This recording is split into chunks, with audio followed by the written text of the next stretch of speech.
Europe 1, le grand direct. Le dernier mot de l'actu. Le dernier mot de l'actu signé Thomas Joubert. Et tout d'abord, Galette. Et oui, on vient de parler de la galette des rois. Votre invité nous a dit que la plupart étaient congelés. Comme ça, vous pourrez dire la fève, c'est sûr, je l'ai. Fève.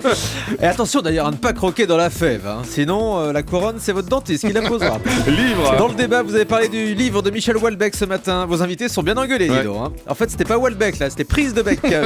Président. Michel Houellebecq imagine donc l'élection d'un président musulman en 2022 au terme du second mandat de François Hollande. Le plus surprenant dans cette histoire, c'est quand même que François Hollande fasse un second mandat. Religion. Michel Houellebecq parle de religion dans son livre alors que lui-même se déclare athée. Et après avoir lu son livre, ses détracteurs, eux, sont atterrés. Ah bah, dis donc, c'est Jean Rocasse ce matin. Peur. Votre invité Alexis Corbière a estimé que le livre de Michel Houellebecq participe à la peur ambiante. Mais pour faire peur, Michel Houellebecq n'a pas besoin d'écrire. Il suffit juste de le regarder. Invité.